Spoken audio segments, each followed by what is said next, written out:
Yeah, Dr. Shah, you Start, can sir. start. Yes, please, madam. So, hello to all the chairpersons, speakers, moderators, panelists, and I'm Dr. Shikha Sachan from Kanpur. And coming monsoon season, there is a sudden surge of acute febrile illnesses all across India, and some kind of mysterious illness grips the entire country. The wards are full, the OPDs are full, and if the patients are unlucky, then even the critical care beds they fill up like anything.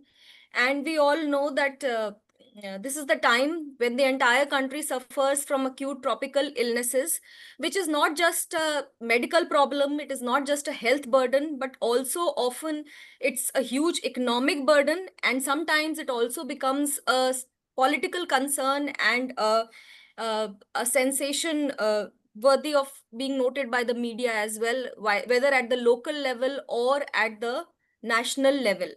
Now, very a few couple of years back, the Indian Society of Critical Care Medicine had come up with guidelines regarding management of undifferentiated acute tropical infection. I think now is the time to all of us to sit together and come up with whatever that is new, all the new updates, because we know that in India the health spectrum is very heterogeneous. For acute tropical infections like dengue, malaria, leptospira, scrub typhus, often the availability of testing is not present in all parts of the country. And even when the serological tests are available or the PCR based tests are available, there is a lot of conflict and controversy regarding the interpretation of those tests, regarding the timing at which the test should be done. Either we are too early or too late. So in order to solve this concern, we have all gathered together, and we have panelists and speakers from all across India to share their insights, their experience regarding this health problem. So uh, I can see that Dr. Ranveer Singh, the president-elect of ISCCM, is here. Dr. Yash Javeri Dr. is there. Srinivas has also joined our Yeah, president. Dr. Srinivas has also joined us. Dr. Yash is there, and specialists from all across the country are there. So I'll not take much time, and I'll just introduce the chairpersons for this webinar. Dr. Shikha, So, sorry to intervene. If Dr. Srinivas or Dr. Tyagi wants to say a few words, it okay, will be okay. nice. They have taken time out of their busy schedule. Dr. Tyagi, Dr. Srinivas?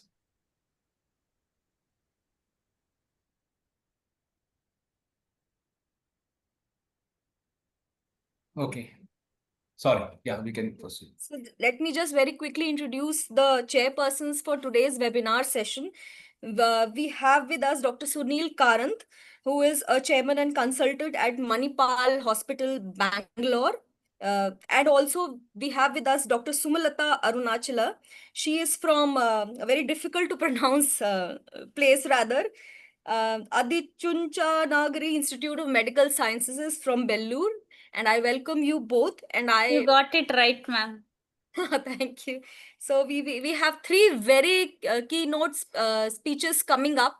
We have tried to help address the problem of starting empirical therapy in undifferentiated infections, and also how to manage those infections and how to interpret them with serological as well as molecular based diagnostics. So over to you, Dr. Sunil and Dr. Sumanlata. Thank you, Dr. Shikha. I welcome all the esteemed faculty, my co-chairperson, Dr. Sumilata, and today's moderator, Dr. Shikha. A lot of hard work has gone behind this. Dr. Shikha has kind of put in a lot of work to gather all these together. And I thank the president and the president-elect for giving us the opportunity for proceeding with this program. Dr. Sumalata, a few words from you, and you please introduce Dr. Swarna Deepak, and we can start off the session. Good evening, everyone. Hope we'll have an academic feast now. It's a pleasure to introduce Swarna Deepak sir. He's a senior consultant and head at Apollo Health City. He's a consultant in critical care medicine and internal medicine, and he has completed MD internal medicine MRCP from UK, EDIC, IDCCM, IFCCM, FID from Royal Liverpool Academy, and he has 17 plus years of experience. So, sir, very glad to welcome you, sir, and over to you for the academic feast. Thank you, ma'am. I would like to thank all the seniors for giving me the opportunity as well. So I know these are very short sessions, so these are very interesting topics. So, but I think we should be quick and to make our points. Request the speakers to stick to time as much as possible, Yes, please. sure, Yeah. sir. So, am I visible and audible, sir? Just checking before I start. Yes, you Yes. are.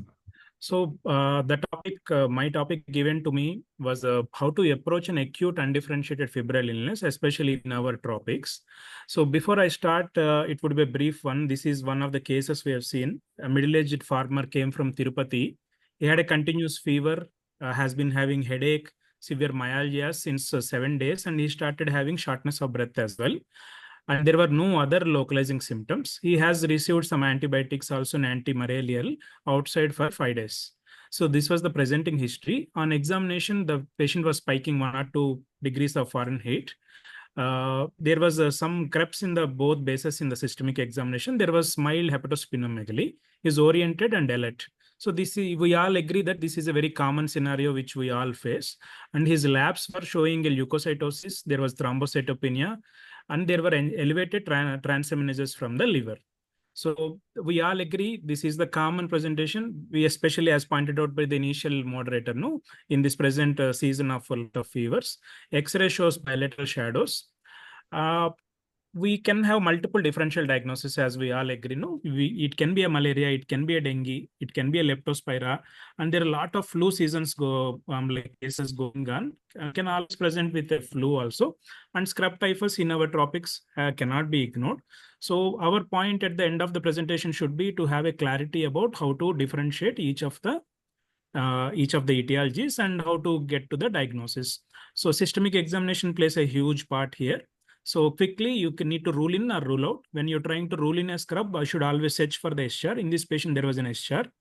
And we've done a basic test, and the smear was negative, dengue was negative. Ultimately, the scrub typhus IgM was positive in this patient. So coming to this, any patient with this presentation, you can have lepto or scrub. So that is the reason it's called as leptomegaly syndrome. And other pointers here is one is an SCR, hepatitis, and you can always have a lung involvement as well as the CNS involvement. So the diagnosis part obviously will be dealt by the next speaker. So this syndrome, any patient who presented with this type of syndrome is called as acute undifferentiated febrile illness. What is it? It is a fever less than 2 weeks without any specific localizing symptoms to a specific organ system. And it can have a headache, chills, myalgia. Later, as the disease evolves, you can have a specific organ which is dominating the overall picture. And unless until you diagnose and treat it early, mortality as up to 12 to 14% has been repeated in this sort of cases. Why do you require a syndromic approach? So as the ICCM has given a lot of guidelines, you can have a syndromic approach both in this sort of situations, also the poisonings. So syndrome, by the way, is a group of symptoms where you identify the pattern and you try to point out towards the specific etiology. And the whole point is to make sure that your life is easy. So you can have various types of syndromes, fever with a rash, where you can have the fevers like dengue, chikungunya, rickettsia. Many of the viral hemorrhagic fevers can present with a rash. Here you need to understand when the chronology of the rash, how is it starting? Is it cephalocaudal or is it coming from the distant part to the proximal part? And is it an evanescent rash? Timing, all of them are quite important, which will be briefly dealing with the later part. Fever with the respiratory manifestation is one syndrome where you can have a lepto, malaria, scrub. A lot of possibilities are there. Or fever with a jaundice, fever with an encephalopathy, or is the patient has a hemorrhagic component also. And fever with a shock is a one particular syndrome. So whenever you dealt with this particular syndrome, you need to have this table at your hand and try to rule in and rule out this kind of diagnosis in the table. So you require this specific stepwise diagnostic flow. First point is you need to understand where the patient has traveled in the recent past. What is the season going on in your community? What is he exposed to? Is he exposed to any animals? And as we saw now, like an SCR in the previous patient, you need to look for specific clinical features, classify this particular patient in this particular syndrome, then don't dwell upon too much of advanced labs, quickly do a basic labs and proceed to the specific labs. Once you go to the step 4, you need to integrate all of them, and something should be there in your mind to have a differential diagnosis. And once you started your therapy, then you need to monitor the patient for the response. So as we all know, the travel history is quite important. Like some of the places, like some places like Bihar, UP, Jharkhand, these are quite endemic for the leishmaniasis, where our place is endemic for the scrub typhus. We have seen a lot of patients here. Dengue has been going a lot. Whereas each particular part of your country, you need to have a clarity. And malaria, scrub, leptoenteric, all of them can present with a thrombocytopenia, but timing of the thrombocytopenia, other clinical features makes a difference in the diagnosis. You can have different types of rashes. Ishchar is also pointed out. So I would suggest the students to have some atlas at your place. Yeah, whenever you're seeing a patient, no, try to, what I do is when I see some kind of different clinical picture, I try to take a picture and search in the Google Lens so that I'll try to identify that as quickly as possible. You can have other syndromes like fever with encephalopathy. It can be localized or it can be a systemic part like enteric, dengue, brucella, lepto, all of them can have a CNS affection where the primary meningitis also is one part of direct fever with an encephalopathy. So these are a couple of studies. We will be quickly proceeding. So like any other syndrome, fever with encephalopathy is one emergency where you need to stabilize the patient, then go to rule in and rule out of various diagnoses. So this is the other type of syndrome where there is a lung involvement. Fever with multi-organ dysfunction is something which gives you very less time and you need to act much more quickly. So you need to quickly resuscitate the patient first. Bacterial sepsis kills the patient, so you need to always go as per the surveying sepsis guidelines. But in an endemic area or in the season like this, you don't forget about the common tropical fevers like malaria, lepto, dengue as well. And of late, we have been seeing a lot of HLH cases which are evolving from the common fevers. So coming to that, these are the common mnemonics. When you see you are in the duty and you have some sort of fever which is not fitting into classic sepsis, think about these causes. My ESR is the common mnemonic which will be given in the textbooks. So malaria, arboviral infections, with a lot of Africans coming into that, especially in our city in Hyderabad, you have a lot of foreigners coming to that. A lot of arboviral also has entered into our community. So we kept on seeing a lot of arboviral infections. They present more or like a dengue or chikungunya, but they are not that sick. But at the same time, the fever doesn't come down. Enteric fever is something which is quite common and very underdiagnosed and misdiagnosed as well. So lepto, trichotitional infections, they're easily treated, but you should treat it as early as possible. So coming to that, how to diagnose? So I would not dwell upon the diagnostic test because Revati madam will be doing later on. So the first easiest is always search for the localized symptoms. Does the patient has a cold, cough and sore throat? Or the patient had a loose vomitings, loose motions, vomitings, burning sensation in the urine? So try to localize the infection to particular system. If you cannot localize, then it is classified as a acute undifferentiated febrile illness. So the first thing in tropics you should rule out is a malaria, easily ruled out with a peripheral smear and rapid diagnostic test. Once your malaria is negative, then your job comes to ruling out arboviral infections like dengue, chikungunya, and Japanese encephalitis. In our season, flu is quite common. And the other bacterial fevers, try to always be in touch with your microbiologist and follow for the enteric fevers as well. Of late, we have diagnosed some brucella and melioidosis also. And don't neglect the parasitic infections also. So this is just a recap of the initial table. Look for the prevalence, local prevalence, seasonality, what is the exposure to the animals. Then you think about the comorbids of the patients, like how immunocompromised this patient will see them. Then evaluate for the clinical features, then quickly treat it, resuscitate the patient. So the common empirical therapy, I think Kapil sir will be dwelling about the treatment, but on a brief note, third generation cephalosporin plus doxy, if you don't know what tropical fever it is, usually it should cover most of the tropical fevers. So before we sign off, I think a quick another recap. This is another patient we've seen, young patient, college student, presented with 6 days of fever, myalgias, and there's an yellowish discoloration of the eyes, which has been developing 2 days and reduced urine output. So this obviously, whenever you see this in our tropics in rainy season, the thing which come to your mind is lepto. But remember that other diagnoses are also equally common. Sometimes you can have a mixed picture. So don't have a fixed mind, keep an open mind. So try to always not to miss the other diagnosis. This patient obviously had a leukocytosis, thrombocytopenia, liver involvement, and his leptospira, unfortunately, at our setting, the lepto IgM comes quite later.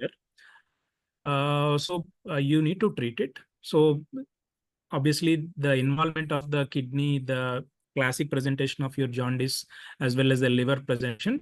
So we try to rule in the leptospirosis. You can have both type of mild or fatal illness as well. And coming to why the seasonality is important here, lot in this rainy season, lot of arboviral infections secondary to the mosquitoes are quite common, and there's a flare up of your lepto and melioidosis as well. And try to always look for if the patient had an outside intake of the contaminated food or water. Always see if the patient is a farmer or had an exposure to the animals. Lepto is quite common. And if the patient had a habit of walking into the paddy fields barefoot, these are one of the things which easily point out the diagnosis. And the pattern of the fever is also very important. These fever like malaria, arboviral infection, scrub, and lepto, they have a very rapid onset and quickly progresses into the complication unless until you treat it. Whereas enteric fever is much more insidious. So any abdominal complaints, you should always think about enteric. Dengue, unless until complicated, resolves on its own. So patient-related factors, obviously we know if the patient had a diabetes, there is high risk chance of melioidosis. Other infections like non-typhoidal salmonella, disseminated TB, deep mycosis, they are also common in this season.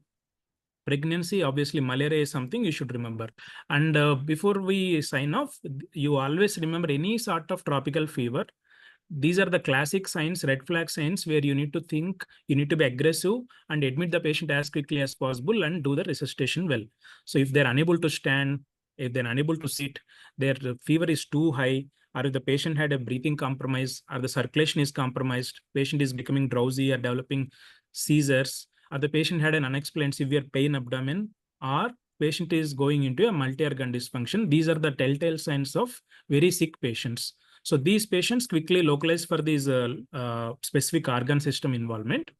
And you need to remember rule in signs and rule out signs. Rule in signs here obviously are initial. If it is there on your patient, obviously his diagnosis is made. But one point you should remember is try to look for the occult places like gluteal region, the area beneath the breast, maybe in the behind of the patient. These are the areas where you should not miss it. Whereas in leptospira, obviously the congenital sufficient gives a lead to you. And rule out signs, any presence of rash or lymphadenopathy usually makes the malaria unlikely. Enteric fever, if you have a generalized lymphadenopathy, again, you can rule out an enteric fever. And we will not be discussing too much, but if present of leukocytosis, usually leptospirosis, enteric fever, and scrub is more common. Whereas leukopenia, as you know, more common in the viral fevers. Dengue is one of the common viral fever. Thrombocytopenia can be present in any patient in this acute undifferentiated illness. But if it is present in a bacterial infection it basically tells you the patient is a very sick patient. And peripheral smear, try to make a habit of be in touch with your hematopathologist. Urine examination is something which is easily missed. So ask for it. Proteinuria and hematuria points towards a leptospirosis, whereas hemoglobinuria points towards a malaria. So these are again more of a repetition of the previous ones. Possible complications you should keep in mind. And the clinically stable patients are those who doesn't have the red flag features, but this makes it just a matter of hours to days. So before the clinically stable patient becomes unstable. So these severely patients especially make sure that you have a combination of third generation cephalosporin with a doxycycline or azithromycin. And last slide, again, 24-year-old pregnant, present in the 7th month with fever, high grade, presented with vomitings. And as you can see, the patient is going into the shock, and patient had a WBC of 10,000, platelets are dropping, her antigen was positive. So these are the signs of severe falciparum malaria. So very common and usually missed is an enteric fever. young patients, especially present eating outside, college students in the hostels, make sure that you get an ultrasound feel for the spleen on the clinical examination, and don't depend on your test like a Vidal test. And your symptoms can be quite vague. Leukopenia with a left shift is the usual observation, whereas the later part, you slowly see the thrombocytopenia where the patient becomes much more sicker. So last question for you is, the patient was growing Salmonella typhi, what would you start? The answer would be Cef plus azithromycin. So your take home message is, always rule out the malaria first. Try to localize the infection to particular system. Whenever you identified one symptom like a dengue or typhoid, try to always look for the other infection also. It is always a possible. No role of steroids, and empiric doxy plus ceftriaxone always had an important bearing on this. And the big four like malaria, dengue, lepto, rickettsia have been dominating our ICUs. So make sure that you treat them. Thank you. Thank you, Dr. Swarna Deepak. I think after a detailed look on the syndromic approach, or how to approach a patient with these febrile illness, different kinds of clinical combinations, let us see what is the role of diagnostics. Dr. Rekha here will talk about utility and limitations of rapid diagnostic kits. And so though it's available, how do we use it? Because there are lots of pros and cons, and I think it's still very early days on its utility and its clinical data.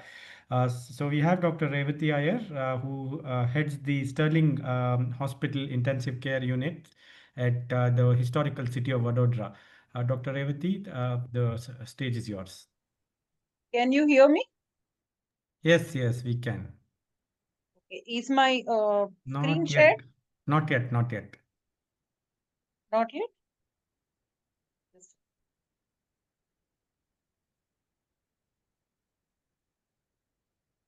I think my screen is shared already. Yeah, it's now coming on. Yes.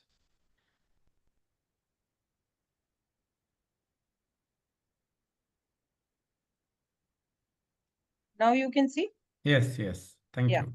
So thanks to ISCCM and the organizers to having given me this opportunity. I'll try to justify in the short time which I've been given.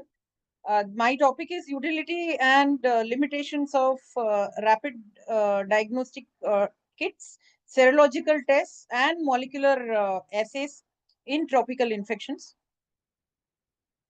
So coming to the first thing, the rapid tests, we are all using rapid tests. For tropical diseases, it can detect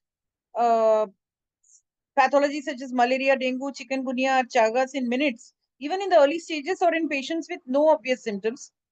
These kits help us to identify potentially serious infection in newly arrived patients, international travelers, or immunocompromised individuals in which we need to act fast. Most of the point of care tests are based on easy to use lateral flow or latex particle technology and can give the result in a few minutes. They can help us reduce unnecessary admissions, accelerate therapeutic decisions, detect communicable diseases before they spread, isolate such patients. These kits can be stored in room temperature. There could be a long shelf life, even up to 2 years. They help in quick diagnosis till further confirmatory tests are arrived. But there are chances of false positives and false negatives, which we have to take it with a pinch of salt. Serological tests are those which we are routinely doing. It's either based on the presence of specific IgM antibodies or a significant increase in the levels of IgG antibodies between two consecutive samples taken 7 to 10 days apart. Immunoassays are the most commonly used serological assays. Specificity and sensitivity of these immunoassays are high. IgM ELISA is the most common test which we use now for infections such as leptospirosis and dengue. It detects antibodies, as we know, in response to infections and particularly useful in the acute phase of the disease. IgG ELISA increasing titer may indicate a secondary infection and it may be useful as in DHS. Now coming to molecular tests like PCR and multiplex PCR panels, we have all these offered by Biomerics. BioFire, which is commonly used, can simultaneously detect multiple pathogens within about 50 minutes. So we have this tropical infection panel providing higher sensitivity specificity. These are especially useful for differentiating infections with overlapping symptoms such as dengue, leptospirosis, malaria, and rickettsial infection. Simple 2 minutes hands-on time with a single test. Fast, detects about 6 target viruses, bacteria, and parasites that cause tropical fever diseases in about 50 minutes. Accurate, 95.1% sensitivity and 99.8% specificity. Now coming to individual diseases, I think the commonest and the most oldest thing, tropical infection which we have been facing is malaria. Of course, gold standard is thick film and thin film. Thick film more sensitive to diagnose and thin film more specific to speciate. But rapid diagnostic tests are now available, immunochromatographic tests for the detection of malarial antigens.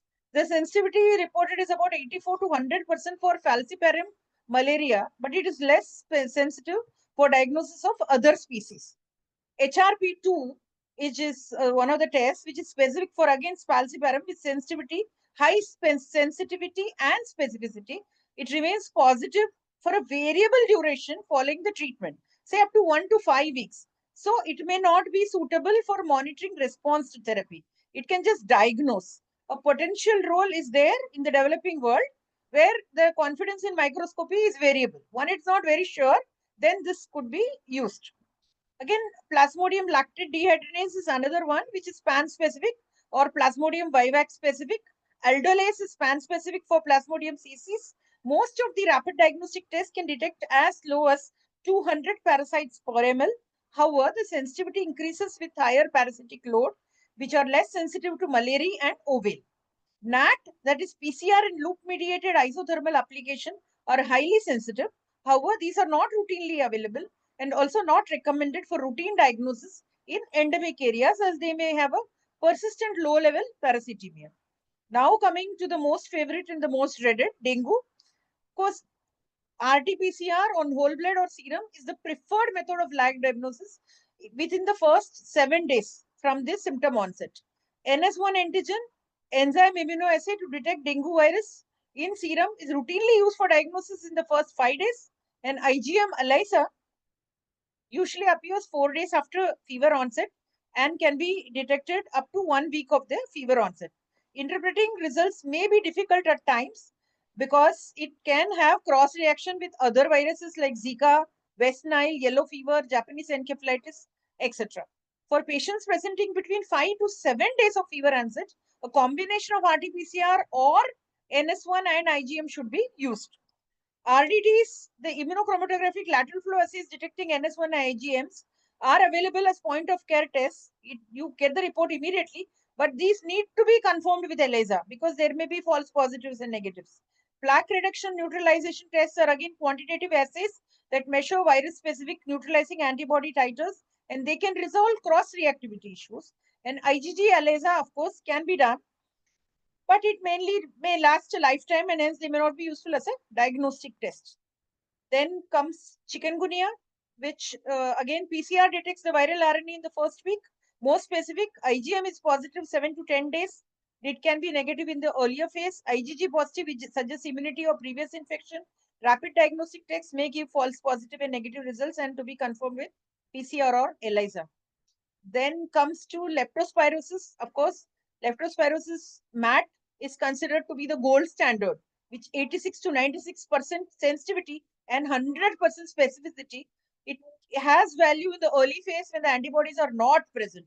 A fourfold increase in titer between the acute and convalescent specimen is considered to be positive, or a single titer exceeding 1 in 200 or a serial titer exceeding 1 in 100 is also suggest leptospirosis. ELISA for IgM antibodies is something which we routinely use.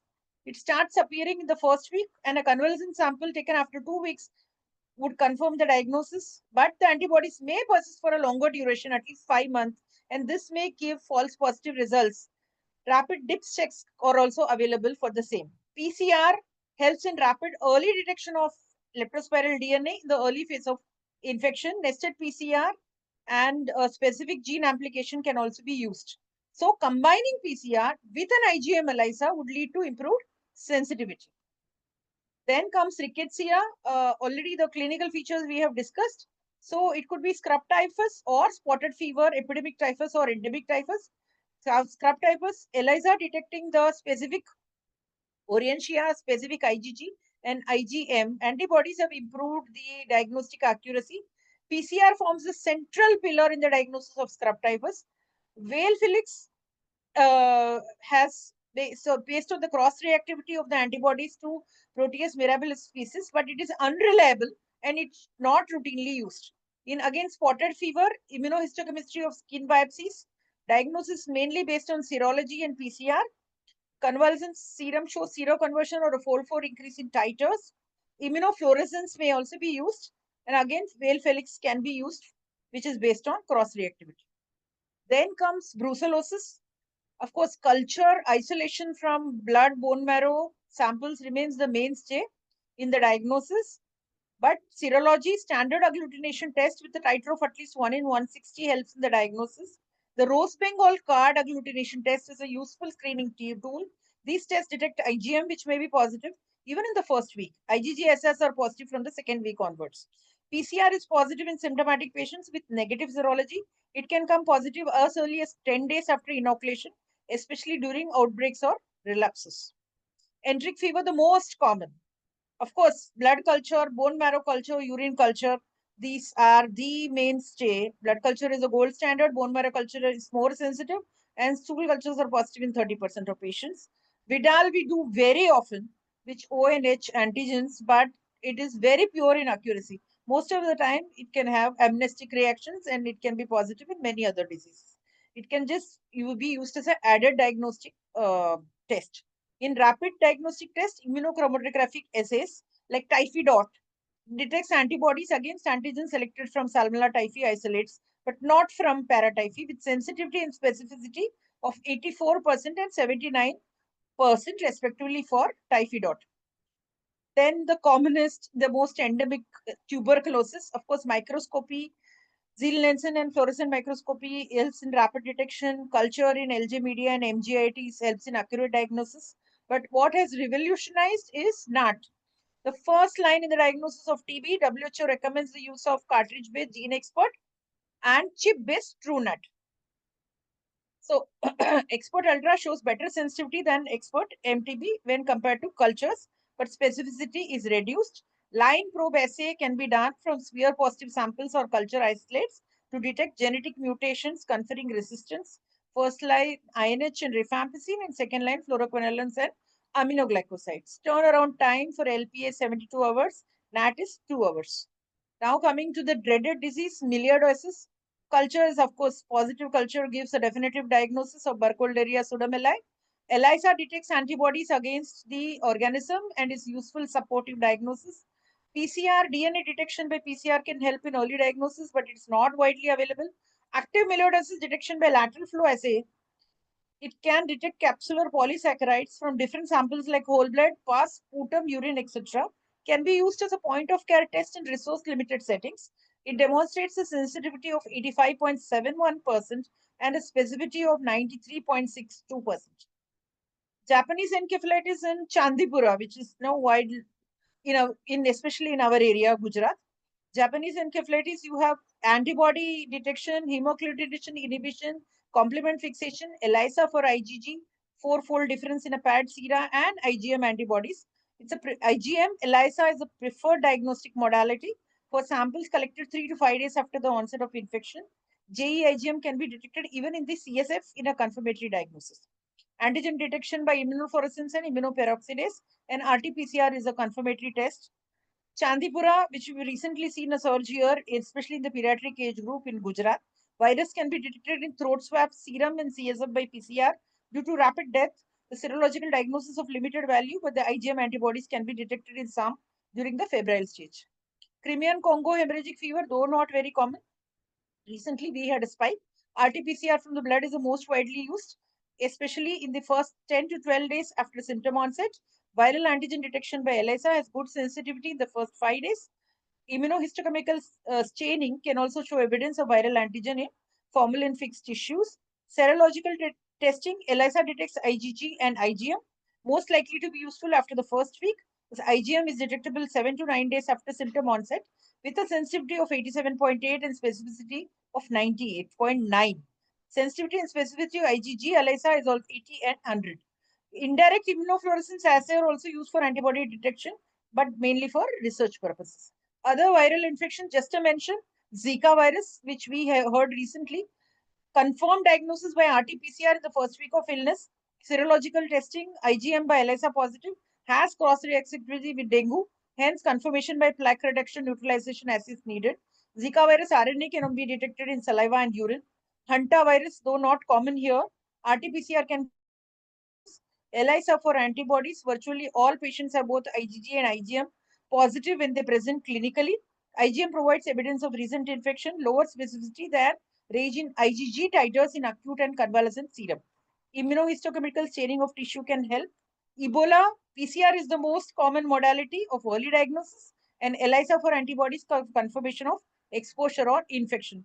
Rabies, of course, because of the talk about stray dogs here, I just thought I'll mention immunohistochemical staining for rabies antigen from a skin biopsy taken from the nape of neck and corneal smears, usually used for diagnosis. Our reverse transcription heavy-nested PCR test on skin biopsy specimens showed more than 98% sensitivity and 100% specificity. Neutralizing antibodies against the rabies virus in CSF or serum are diagnostic in unimmunized patients, though they lack sensitivity.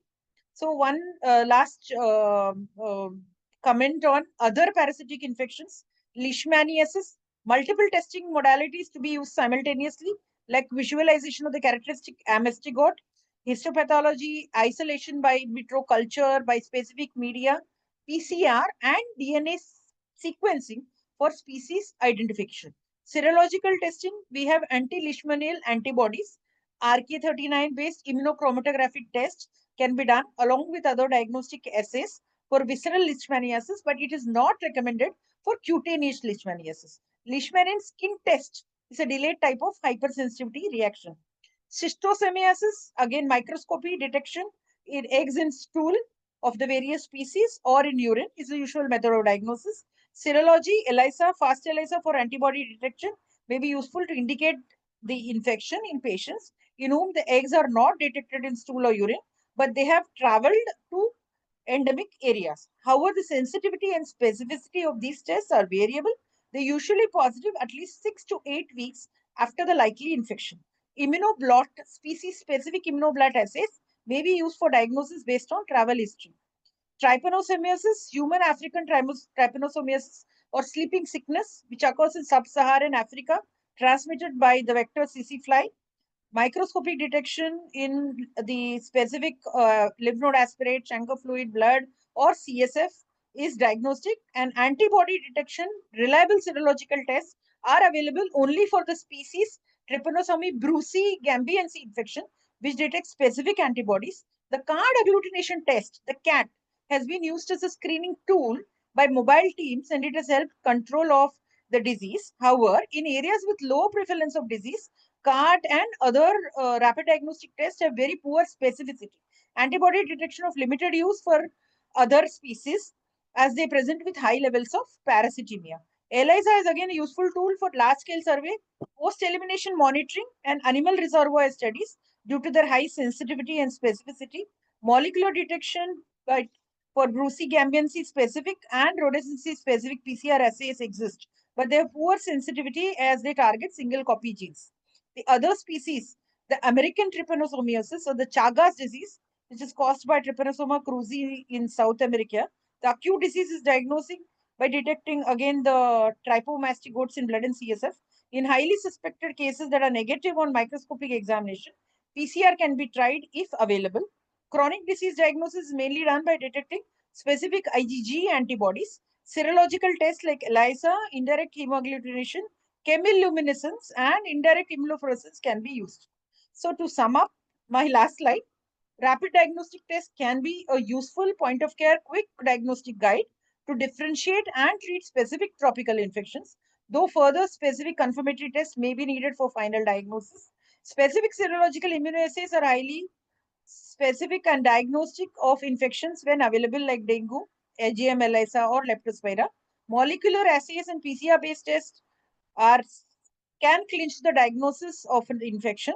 Tropical panel tests incorporating multiple tropical infections like the one offered by Biomedics are highly specific, sensitive, and helping quick diagnosis, though they are relatively costly. Thank you. Thank you, Dr. Revati, ma'am. It was a very crisp but still extensively covering all the tropical infections across all areas of India. For students who feel overwhelmed, I would suggest you make a note with your consultant as to what is commonest and write down each test that is available in your area and cost, and you may narrow down and remember most of the tests that are ideal for your setting. Thanks, ma'am, once again for your extensive brief, but well within the time limits you have conducted. Thank you once again. From testing, now we move on to how to manage and undifferentiate topical fever. From empirical treatment to definitive treatment, we have Dr. Kapil S. Boravake sir from Pune. Sir is Director Critical Care, sir, has completed his IDCCM, FICCM, FNSCC, and he is currently Director at Sahyadri Super Specialty Hospital, Hadapsar, Pune. Over to you, sir.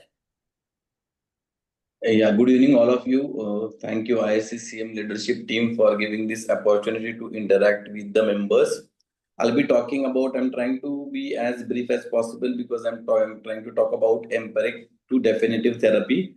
As we all are aware that most of these patients, when they land into intensive care unit, what we face is they either will have fever, rash, hypotension, thrombocytopenia, deranged RFT, LFT, and most of them will be dyspneic. So probably our aim is to adopt a systematic syndromic approach, which already Deepak has been mentioned. We have to jot down a pattern of organ involvement. We have to look at the differences in manifestations, and you have to go through the various history to come to a definitive diagnosis.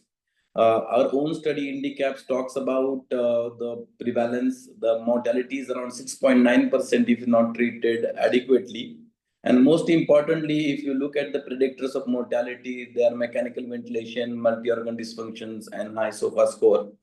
So if you look at the challenges, what we will have overlap symptoms. We will have a lab which sometimes may take time, and we have to start with an early empiric therapy. And treating them is very important to understand them. Probably we can divide them into three ways. One is immune invasion, particularly in malaria and dengue, endothelial damage like in lepto and scrub typhus, and cytokine storm. Most of us are aware about that the entity only after COVID maybe, but in severe dengue and viral encephalitis.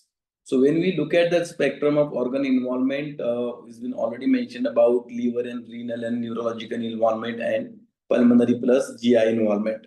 So probably we have to focus on a particular organ. So we have to jot down and we have to understand, and don't forget ABCs of resuscitation in these patients.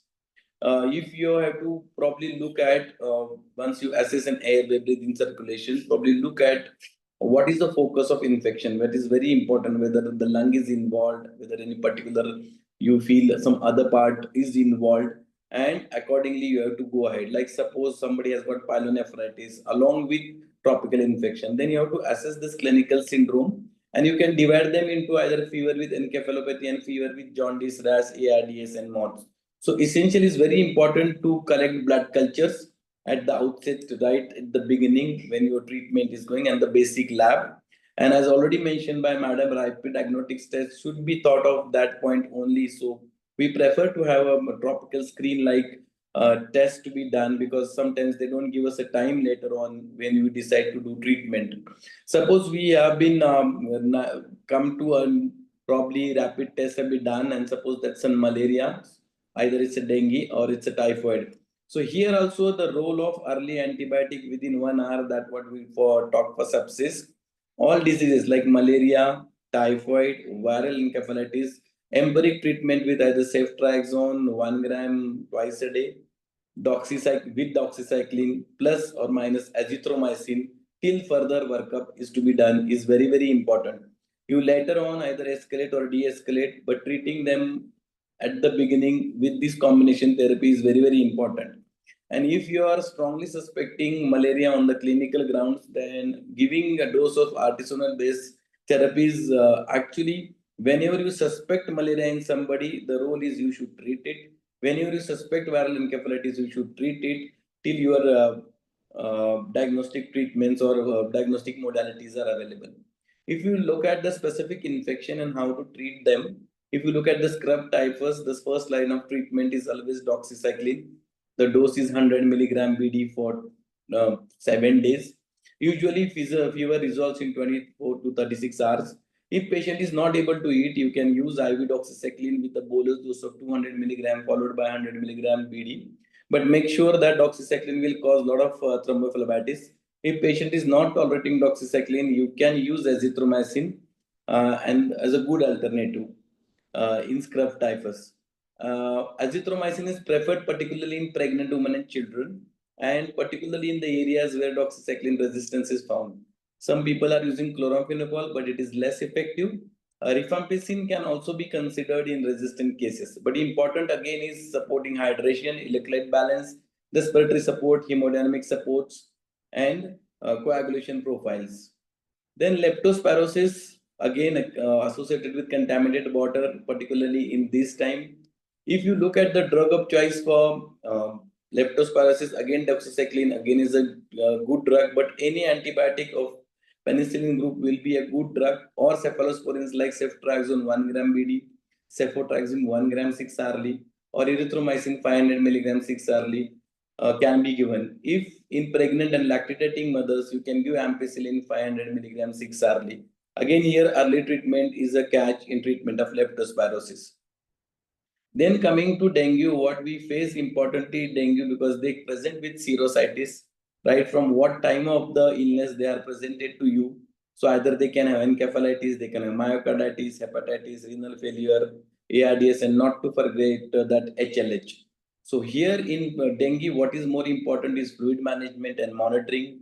In treatment, you have to look at the hematocrit and platelet counts, look at the vitals like urine output, signs of bleeding and plasma leakage and warning signs, particularly abdominal pain, persistent vomiting, hepatosplenomegaly, mucosal bleeding, high hematocrits or thrombocytopenia, lethargy, and probably serosal effusion. The management of complication is very, very important, and platelet transfusion is only indicated if patient is bleeding or if your platelet counts drop to less than 10,000. Again, prompt fluid resuscitation. You can use focus for giving fluids also, and probably that is the key in dengue management. So, amount of fluid that is administered will determine what will be the outcome in your dengue patients. The role of steroids is very limited in dengue. None of the trials have found that dexamethasone giving for either low platelet or early in the treatment is going to either improve recovery or reduce drop in platelet is not been mentioned in any guidelines. So use of dexamethasone is not been routine for all the patients of dengue fever. It has got only limited scope in particularly autoimmune syndromes. Then next comes malaria, and important here in malaria, sometimes malaria is very underdiagnosed, but you should be aware about the manifestations of severe malaria, particularly severe anemia, hypoglycemia, metabolic acidosis, and acute renal failure, as in lepto, here in malaria, with ARDS, shock, DIC, hemoglobinuria with very high parasite burden. Again, important here is fluid and electrolyte balance. Antipyretics controlling of temperature is very important. Tepid sponging or giving paracetamol. Blood transfusion if severe anemia. Then renal support. And first line therapy in this will be artemisinin based combination therapies. Usually dose is around 2.4 milligram. The dose is around 120 milligram bolus dose followed by 60 milligram BD for next 5 days for a 50 kg man.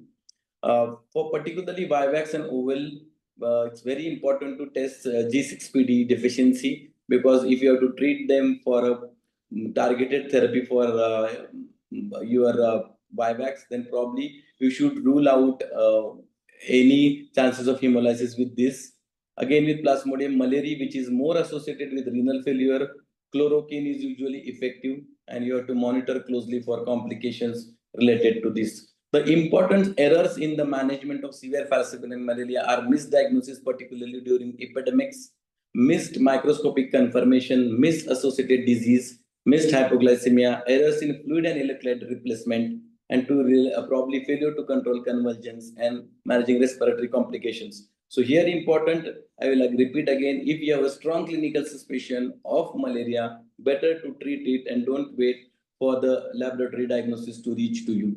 Then coming to enteric fever again, very, very underdiagnosed. And sometimes we feel they may not create complication, but n number of complications can happen. Again, a drug of choice is ceftriaxone. Alternatives can be azithromycin and ciprofloxacin. Again, dexamethasone in severe cases, particularly encephalitis and myocarditis. Doses to the tune of 8 milligram BD to 5 days. There's a lot of studies which talks about high dose of dexamethasone in enteric fever. Even Harrison mentions that the use of dexamethasone, either a single dose, is also good to reduce the symptoms also. This is the case of 21-year-old boy who had probably myocarditis and treated with ceftriaxone probably as early as possible, so he could be discharged on day 7 without any complications. Then not to forget chikungunya. Chikungunya again not a disease of only outpatient department. It can present with pneumonitis, it can present with encephalitis. Last year we had a huge surge of chikungunya encephalitis, and few patients who were diagnosed early were benefited from IVIG, but there are no definite guidelines for using IVIG in chikungunya because there is no specific drug. Again, as there is no specific treatment, symptomatic relief, hydration, and treatment of arthralgia will also make an important role into this. So if you look at any of these diseases and if you look at the red flag signs, that should be picked up by ICU team or ER team as early as possible. And picking these red flag signs early is actually going to make the difference in their outcome for their definitive therapy. There is again a patient who was 34-year-old male school teacher referred from outside hospital, high-grade fever with a retroorbital pain, again classical cold extremities, generalized edema, bilateral effusion, and found to have probably dengue-like shock syndrome, management with fluids, titrated with hematocrit, supportive measures, and that has made the difference in his outcome and recovered well. Second patient, again similar presentation, high-grade fever, weakness, headache, vomiting. Lab tests were rapid diagnostics were positive. Blood sugars were 62, ABG showing metabolic acidosis, dark color positive for hemoglobinuria, mild icterus, hepatosplenomegaly with hypotension, and probably confused, disoriented, diagnosed as severe falciparum malaria, treated in time with artesunate for a better outcome and improved and discharged on day 6. So why this is important? Because in all this tropical illness, one thing not to forget is HLH. HLH is probably life-threatening syndrome, which is characterized by dysregulated immune cells, excessive production of cytokines. There are a lot of clinical features which can be fit into any of the tropical disease in HLH. So HLH, unless it's a disease of exclusion, but unless you think about HLH in these kind of patients who are not improving, there are various guidelines which talks about that HLH 2004 criteria, which talks about definitive HLH. Why diagnosis of HLH is important? Because timely therapy, immunotherapy or steroid therapy is definitely going to help. What guideline says now the initial therapy with dexamethasone, or you can use etoposide, or you can use cyclosporine A, or you can use methotrexate, or you can use high-dose methylprednisolone or IVIG in these patients for a better outcome. So again, thinking about HLH in patients with the tropical infections who are not improving, particularly patients with dengue fever is very, very important. Dengue and rickettsial fevers, HLH should be considered in on the patients who are not improving. And one important catch in these patients will have very high ferritin values, very high LDH values. So unless you think about it, you will not treat it, probably will miss that window of opportunity to treat them. With this, I'll again like to thank and sum up. Will be there for questions. Thank you.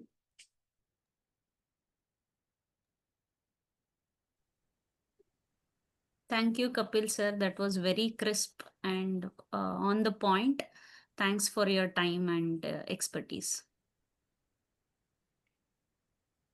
We'll move on to the next session, which is a panel discussion. We will take the questions then because I would assume that some of the questions might get answered along the entire in the panel and the talks. We'll take all the questions in the. Yeah, we should take 2-3 questions now, then we'll take some after the discussion. Okay, that's also fine. Can take 2 or 3 now. Yeah.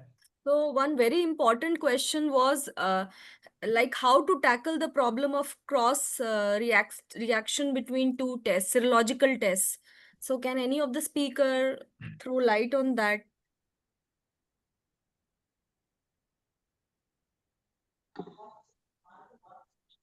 Um, Actually, it is difficult, but I had mentioned that there are some in one of my slides, uh, especially dengue cross reactivity with Zika and West Nile and all those things is very common. When there is a dengue epidemic coming, we see a lot of positive patients. So there are certain tests, some neutralization assays, which can be done to differentiate. I had mentioned in my slide. So that will be a little more detail where one has to go into, and I don't think we have so much time. But clinical suspicion, the scenario, the whole picture, and then further testing. Is Zika testing Sometime, common at your place? yeah. Is testing for Zika virus common at your place? Oh, no. Zika is not common. Dengue is common. But, sometimes some things like, Zika had come up, I think something from Kerala, some traveler coming here. So you never know. Okay. And one of the very commonly asked questions is that is there any role of doxy or azithromycin in dengue? Role of any antimicrobial therapy in dengue? I think Dr. Kapil So there will be probably some already anecdotal answered that. Yeah, reports. yeah. There will be some anecdotal reports, but as far as guidelines concerned, there are no antibiotics which are going to help in dengue fever. There are some reports using doxycycline in dengue fever, but there are no definitive guidelines for use of antimicrobial therapy in dengue fever. We prefer, most of the patients are on cephalosporin, ceftriaxone, though we prefer not to use cephalosporin because they themselves will reduce platelet count.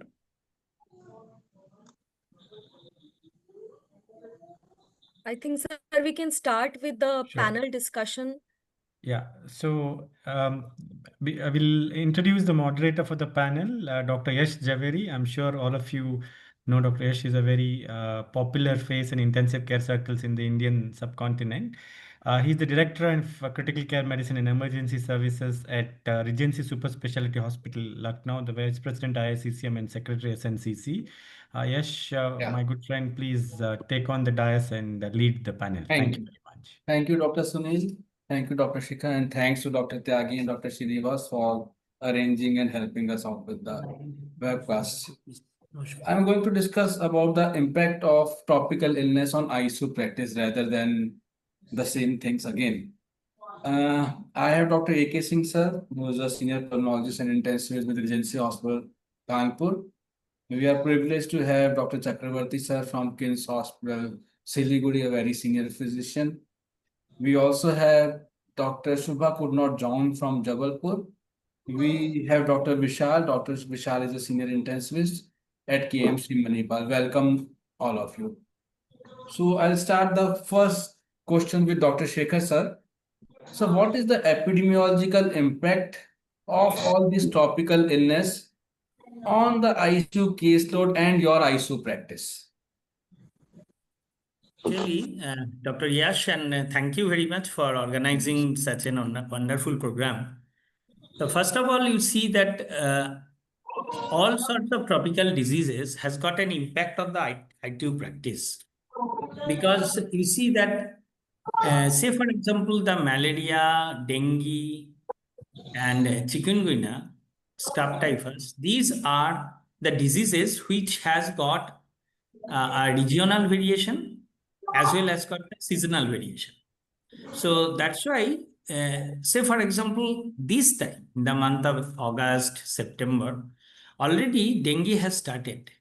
So the number of the cases of the dengue started admitted in our hospitals and in all metropolis hospitals as well as those second tier hospitals. Some of the hospitals we are getting the dengue cases, and we are getting this time interestingly, the cases of the dengue and malaria together in one patient. Two patients actually I came across. So therefore, when there is the caseload are increasing, then certainly it causes an impact on the ITU.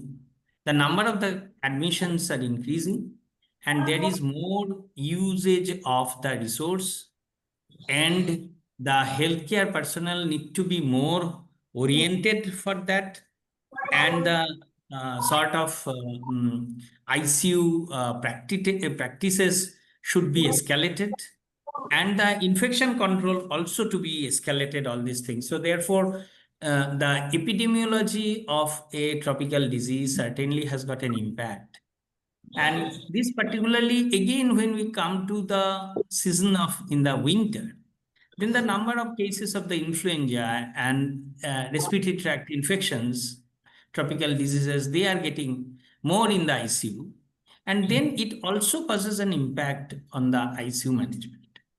So therefore, these epidemiological aspects of these diseases, and also it varies from, then we came across the whole COVID period, how that epidemic has actually exhausted of all our healthcare resources in the ICU, and such an impact we have never thought of in our life. So therefore, the all tropical diseases in or viral or infectious disease has got an impact on the ICU.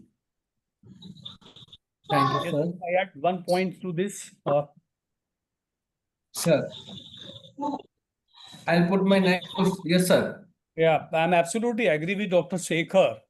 But if you see the world data of epidemiological data of the tropical fevers, just look into this South Africa, about 20% bed of intensive care unit that is occupied by the tropical fevers. One of the study from Mumbai, from India, by Dr. Parikh, about 1,000 patients, about 24% patients are this group. It means a significant impact on the ICU practice. Not only these are the simple patients, most of the patients, they are the difficult patients having the multi-organ failure. So they increases the load of ICU patients, and definitely having the impact of the practice of intensive care unit. So if we compare the Western data with our Indian epidemiological data, almost 20% in a lean season, and when we are in the surge of these seasonal tropical diseases, the numbers are extremely high, difficult to manage. My next follow-up question will be Dr. A.K. Singh, sir. You see a lot of undifferentiated pneumonia. When will you suspect a tropical disease as a cause for ARDS?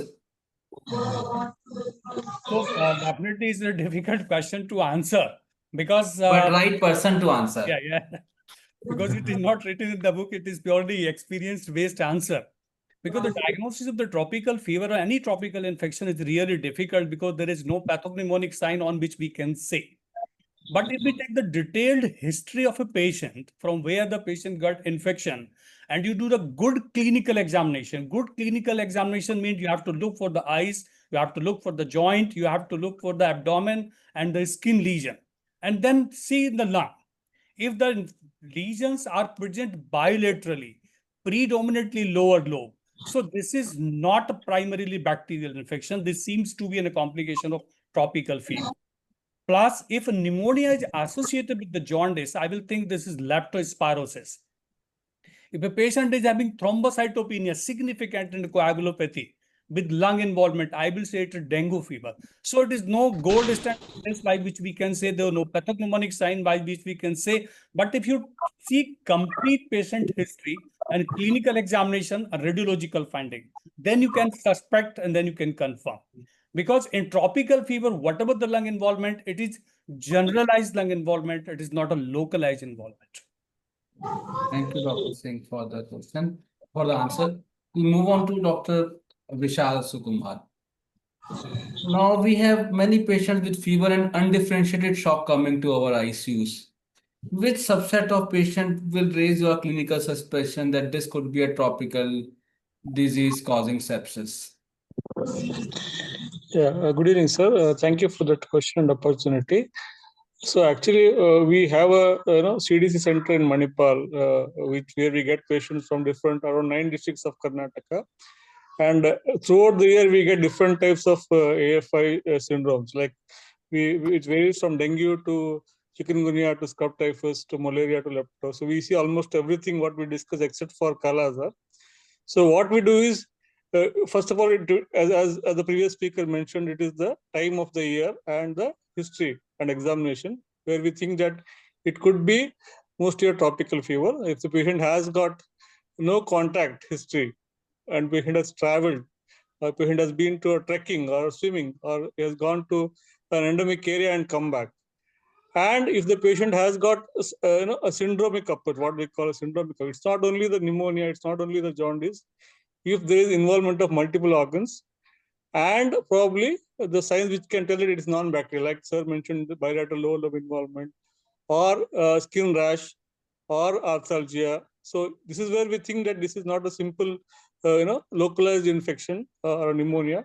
It could be a part of AFI, and of course, it is to be correlated with the laboratory findings. So, for example, I would say if the patient comes in the month of November to January to us, we think more commonly it is influenza-related illnesses if the patient has pneumonia. But at the same time, if they come from an endemic area, we carefully take the history, because in some of the, like for example, I'll tell you there's a disease called KFD, Castle Forest disease. It's very common in Karnataka. So the typical history would be that the patient would have gone to a forest or where the contact with monkeys. But recently we have been seeing a different change, different history, because the people are taking the cattle to graze in the forest. Okay, and the tick stays in the dry leaves. So if the patient has history of taking the cattle to the forest or sleeping in the same room as the cattle, it raises suspicion that the patient may have a rickettsial fever. Similarly, if they come in the month of monsoon or just after the heavy rains with lung involvement and with thrombocytopenia and jaundice, we commonly see that a lung hemorrhage, which is a diffuse alveolar hemorrhage, very commonly with leptospirosis, which is common at this point of time as I speak. So it all depends on the season as well as the history of exposure, but it will usually not come as a single organ involvement. If along with pneumonia, if you got multi-organ involvement, and if there's a rash, if there's a jaundice, we always think that it is not a simple pneumonia, it could be an AFI. Thank you. We move on to the next question, which was asked by one of the delegates also. What is the role of focus, Dr. Shekhar, for treating these tropical illnesses with shock or ARDS or pneumonia-like features? Okay, the thing is that this basically the point of care imaging studies are very, very important to particularly say, for example, when the patients are coming with the shock, then first important thing to identify that with what is the IVC diameter. So therefore, we can identify with that IVC diameter to see on the basis of the IVC diameter, we can assess the fluid balance in the body. And also we can infuse the crystalloids as and when required. So this is one side of this focus, and another side we can identify with these the and directly from we can see that whether there is any in chest, if we do, there is whether there is pleural effusion or consolidation of the lung, we can differentiate it readily by ultrasounds. These are some areas or where we can use the focus. So this is in the ICU practice. These are very, very important to identify, and also to some extent that when there is one confusion which sometimes arises, that whether the patient has got a consolidation with ARDS or the patient has got a pulmonary edema or not. These are to be addressed by these some simple investigations which is available in the ICU. Patients coming with shock, tropical illness and shock and diseases like severe dengue, focus comes handy, especially for IVC diameter, capillary leak, and at times to differentiate the pneumonia from atelectasis or other illnesses. This Yeah. brings us to another important question that Aditya has asked us this question.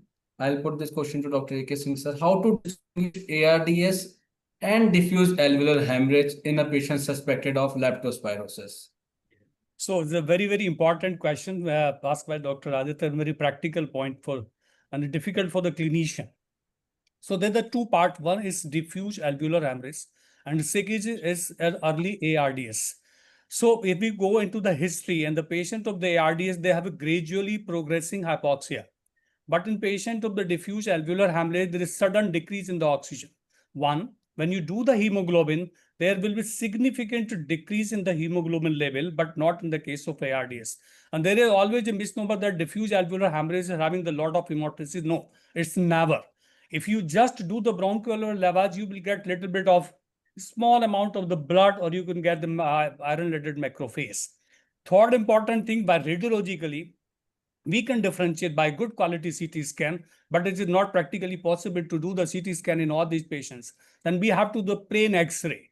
So if the lesions are more of floppy, that is what we call the cotton wool appearance, that indicate the disease is confined inside the alveoli. This picture seems to be more of a case of diffuse alveolar hemorrhage, where if a patient is having primarily an interstitial pattern, then it seems to be in a case of early ARDS. If you put the stethoscope, you have the fine crepitations that are more in favor of ARDS. And in case of diffuse alveolar hemorrhage, you will get the less clinical findings, more radiological findings. These are the few points by which we can differentiate. And diagnostic criteria, just do the bronchoscopic lavage, send the sample for the iron-laden macrophages. That's the diagnostic of this thing. Thank you, Dr. Singh. So beware of diffuse alveolar hemorrhage in dengue and also in leptospirosis. And at times malaria also can have diffuse alveolar hemorrhage, especially if it is MODS. We move on to the next question to Dr. Vishal. What is your fluid strategy for a patient where you suspect tropical illness might be dengue with shock? Dr. Vishal? You're asking about dengue with shock, right? Yeah. Yeah, so dengue with shock is a pretty tricky situation because patients will come with different stages of dengue when they present to ICU.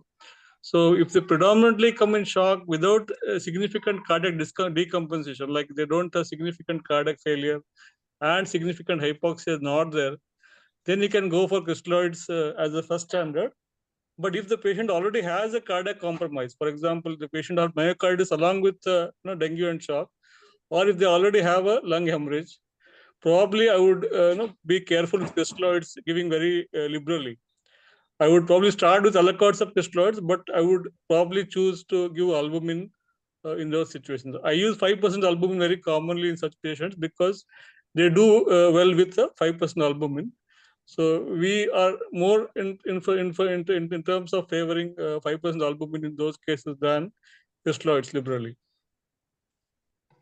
Thank you, Dr. Vishal. And this was another question which was asked by a delegate. When will you use albumin? The indication for albumin in tropical illness with shock remains same.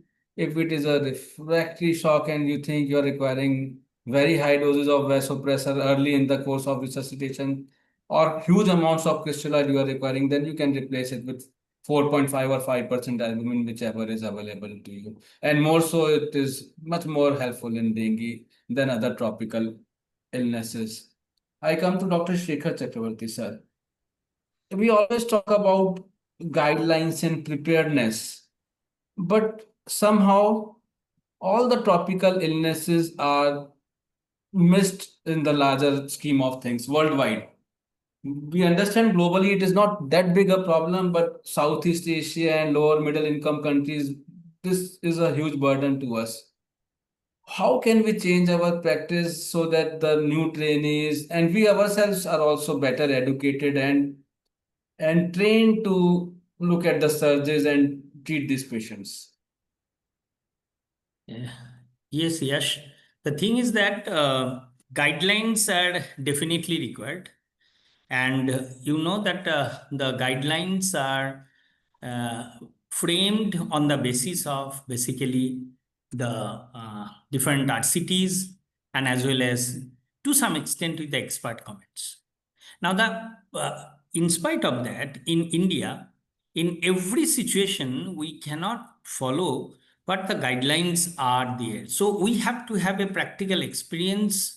The clinician should have the in-depth knowledge of the disease and the different disease components. Say, for example, I was thinking that last time a patient admitted under me with a falciparum malaria with dengue. So it's a very critical situation. You know that the falciparum malaria where you have to treat with the artesunate. And in dengue, there is almost no drugs. The fluid management, you have to be very careful about it. So everywhere you see the guidelines suggest that if the patient has got a dengue and with these complications, but in the practical field, we get number of cases together. Say, for example, in last year, we had a case with dengue, hepatitis A, and typhoid fever together. So there is no guideline which suggests how you can proceed with these patients. It is just like a pilot who is driving a flight and suddenly trapped into a storm, and that pilot has to tide over that storm, and he knows with the basic knowledge how to tide over it and to land very safely. So therefore, the guidelines are very, very suggestive and very helpful.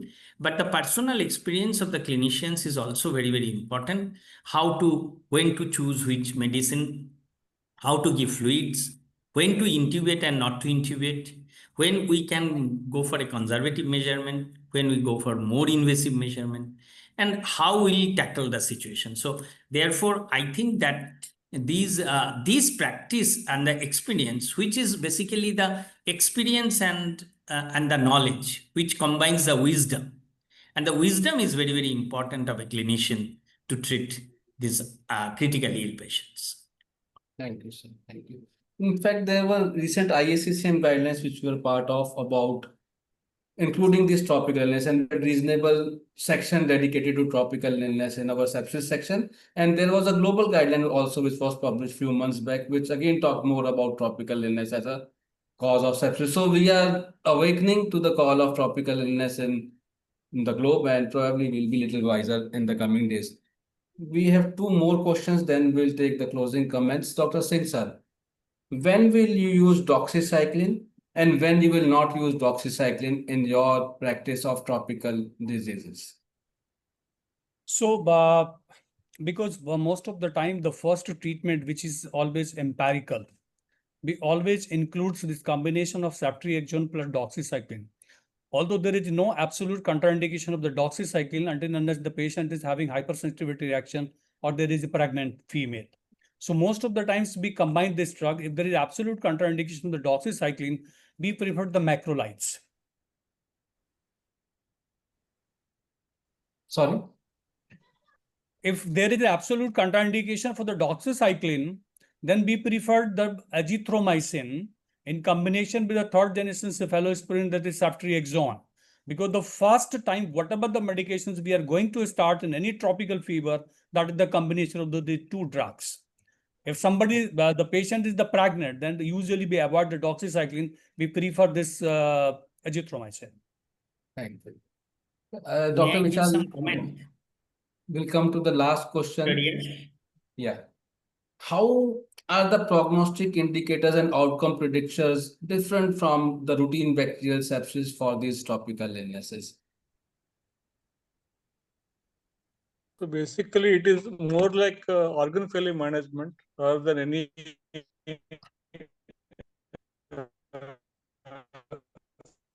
blood. Sorry? How the patient is doing. Mainly the organ failure management rather than any blood tests. Okay, because initially it may help you to diagnose a particular febrile illness, that it could be dengue, it could be lepto. But prognostication markers are mainly depend on how your organ failures are stabilizing. If you're able to stabilize organ failures, like for example, if somebody's ARDS is getting better, if the shock is resolving by second or third day, those are the patients who will probably make it at the end of the day. But very important to understand is if somebody has encephalitis, we have seen very commonly dengue, chikungunya encephalitis, they do very bad because they may survive the illness, but they have very bad sequelae. Okay, so it all depends on what are the organs that are affected. If it is not neurological involvement, they usually have a good recovery and have a good quality of life. If they recover organ failure within first week. But if they have persistent encephalitis, especially Shadus epilepticus or hemorrhagic encephalitis, we see very commonly in KFD hemorrhagic encephalitis. They do very badly, even though they may not have any other illnesses. Like they may survive ICU stay, but they almost never become conscious. They end up in tracheostomy and they end up in having a vegetative state. So it all depends on the particular disease. So what we commonly see in our practice is scrub typhus, which has very good recovery, especially younger patients. But leptospira, last 4 years, we are seeing a dramatic shift towards DAH and myocarditis, which were not common before 2021. We used to see more of renal failure and jaundice before 2021. But last 3 years, we have been seeing myocarditis and diffuse hemorrhage very bad. And most of them are not improving and they are dying. So it depends on the type of illness is what you're looking at. Dengue, again, it is a shock which ultimately decides. If the shock syndrome can be improved, platelet starts improving, they usually recover. But what I want to emphasize is the neurological illness. If they have very bad encephalitis, status epilepticus, then they don't have a very good outcome. Absolutely. So the clinical signs and multi-organ dysfunction and meningoencephalitis are important outcome predictors. Lactate levels, thrombocytopenia, high bilirubin, and delayed ICU admission. Again, these are poor indicators for clinically significant outcome. We always say the best critical care intervention is what is never required. So we have to have a very strong preventive strategy in the community, as well as once they are admitted into the hospital or the ICU, we should try prevent complications.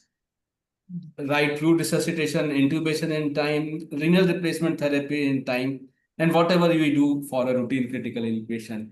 I will summarize the panel discussion, then I will request Dr. Sunil Karant to take on the questions which are coming up. So for tropical illness, early recognition save lives. Fever in ICU, which is undifferentiated in a tropical area, we should always think about these tropical infections. We should have a broad-based differentials, working on a syndromic approach. Rapid diagnostic test should be used, but if there is a confusion, we should be going for confirmatory test. We should understand our geography. Organ dysfunction is common. We should be avoiding steroids in large majority, except for very few indications for tropical illnesses, and co-infections are common. So be prepared to treat co-infections, especially when the burden of these tropical illnesses are high. I will hand over to Dr. Sunil, Dr. Shikha and Dr. Samalata for further. Thank you. Thank you, panelists. Yeah. Thanks for joining. Thank you to all the faculty for such Yeah, Dr. excellent. Sunil. Yeah. I think there is a question has been put here. Yeah, the chat box. I'll start with the question. I just thought I'll thank all the faculty first and for spending their precious time in the after hours of the day, evening to come for this academic thing. So the questions are on Q&A or the ones on with the chat we should look at? Because whichever you feel is better. No, there are quite a few on the chat actually, but let's see. I'll start with the Q&A. So one of them is asking, could you please summarize the differentials and approach for tropical illness? I think it's been quite just now done by Dr. Yash. So shall we kind of leave that question? Or maybe we could ask Dr. Kapil if you're there, just a quick summary. No, it will be approach. First one, Dr. Swarnadeepak, if you're there, quickly, just maybe in 20, 30 Dr. seconds. Dr. Swandeep was in a medical. I mean, he has to leave. Okay, yeah. Sorry. Yeah. Anyone, faculty want to take this? Okay, can I take this question? Yes, sir, surely. The Just thing a is brief that summary on the approach, maybe like a take-home point. the approach is that whenever we are getting a case of fever, we should see that whether the patient is in sepsis or septic shock or is not. When the patient is in sepsis or septic shock, then we think that most of the time these patients are having some bacterial infections most of the time. And here we have to identify whether the patient has got splenectomy has been done or not, because the management differs between those patients who have spleen and those patients who haven't spleen. So, and we have to identify quickly that whether the patient has got a rash, lymphadenopathy, and as well as the patient has got an arthralgia or not. Now, in this group coming different types of organisms in the form of gram-negative groups of organism, different gram-positive groups of organism, meningococci and all these. And the other side, we have to think that whether the patient has got a neurological features or not. So therefore, if the patient has got a neurological features with the rash as well as fever, and then we have to think that these patients might be having one group is meningoencephalitis, another group might be cerebral abscess, another group might be some epidural infections or not. So therefore, these groups are different, and accordingly it has to be managed. The third important point, we have to identify whether the patient has got any soft tissue infections. And sometimes the patient might have the soft tissue infections in the form of, say, cellulitis, or patient has got a fasciitis with spreading cellulitis, all these things. So the management differs. And these are basically the syndromic approach by which we can identify that which organism is involved, which organ is affected, and how we can approach whether the patient is hemodynamically stable and not stable. So I think this is the way we can proceed to further management of this. And very important is early institution of antibiotic is very important in the golden hours to treat the septic shock. And as well as if the patient is not in septic shock, then we have to identify the important risk factors. We have to identify the comorbidities and the recent travel, and the patient has got other immunosuppressed states or not. Patient has got a time of ICU admissions, and all these, and the geographical areas.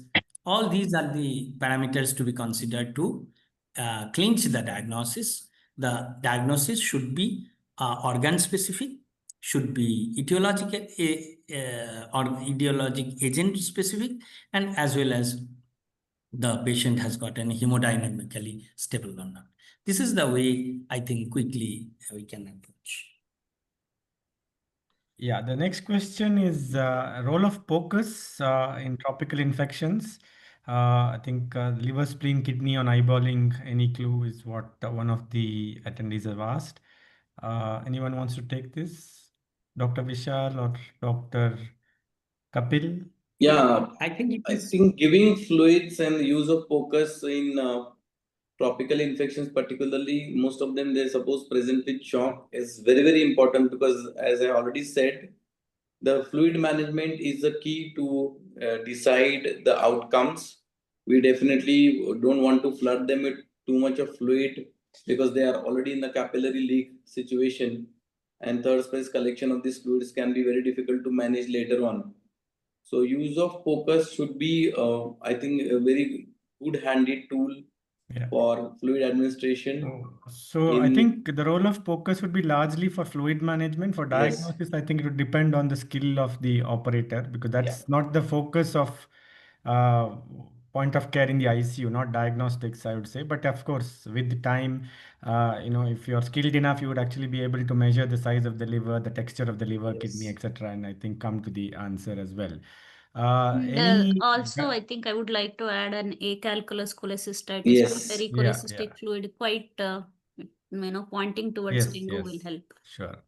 One more question. Any guidelines for use of doxy in bilateral malaria? Or maybe they meant double malaria? I don't know. Anyway, in malaria, let us say. Yeah, doxycycline has been used in falciparum and plasmodium malaria also, particularly if they are associated with acute renal failure, and that can be an adjuvant to artemisinin-based combination therapies.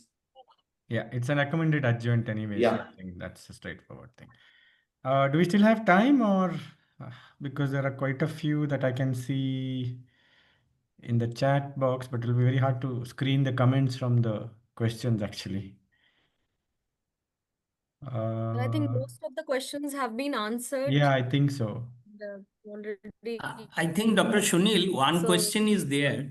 If the Uh-huh. patient is resistant to doxycycline, can we use tigecycline? So I'm giving the answer that we cannot Yeah, yeah. use tigecycline. Yes, yes. because this is of the same group. I Yeah. mean, and also the range of tigecycline is narrower than the doxycycline. Yeah, yeah, So agreed. therefore, if the patient is resistant to doxycycline, we cannot use tigecycline. Yeah.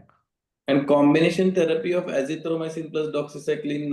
Yeah, that was discussed already, I think. Discussed. Yeah, I think straightforward, very severe. Yeah. If you suspect resistance or in severe cases, as that Indian study showed, it is beneficial to use combination. I think we'll keep it simple. Then there is a question on dengue fever, capillary leak, pleural effusion, hypotension, crystalloid or albumin. I think Dr. Vishal has already spoken Yeah. about that in the panel. Uh, then, yeah, I think largely that's about it. How to distinguish ARDS and DH in patients suspected of leptospirosis. Anyone wants to take this? Diagnostics, Dr. Revati Iyer? I mean, this is a very general question. It's not particularly related to What was the question?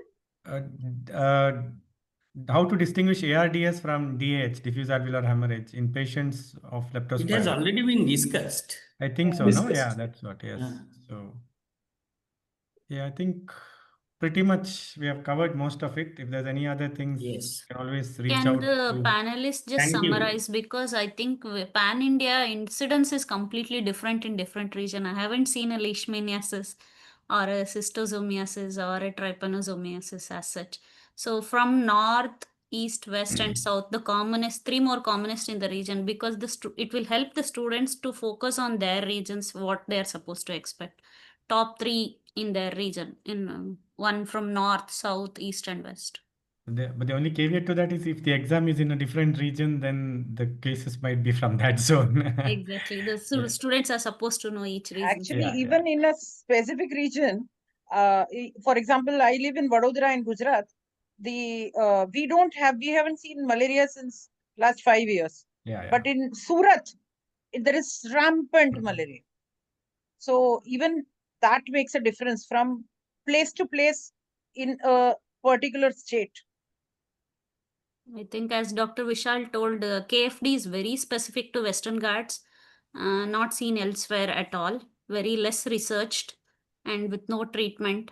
So I think these things the students have to keep in mind. I think the students should be aware of the specific tropical infections at their proposed exam center. They should be well So Like in what is a good thing to Eastern do? India, Sorry. West Bengal, the cases of Kalazar are there. Yes, yes. We have seen number of the Kalazar cases in this part of the country. In So what- Siliguri, West Bengal, Kolkata, here we get the Kalazar cases. Sure. So I think closing thing is for all the students, maybe it's a good idea to make a tabular chart of either zone wise or all the tropical illness that you think come in India, and just have a thing about clinical features, maybe the types, treatment, so that just go through it once every 2 days or 3 days. So at least there is some basic information about it. So I think we are exceeded the time. If I can take the liberty of taking the permission of all the August faculty and the delegates, maybe we will call it a day.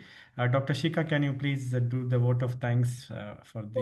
So, yes, sure, sir. It was a very delightful webinar session. The topic was very relevant and pertinent, and we covered not just the clinical aspects, but also some other aspects regarding logistics and preventive aspects, and also talked about the heterogeneity of prevalence across different regions of the country.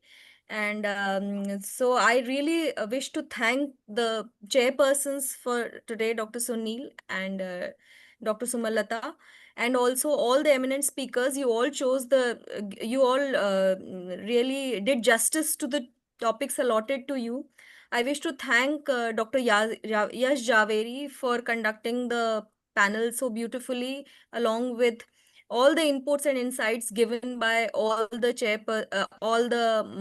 panelists, and by the surge of questions we can understand that it was a really insightful and interesting session.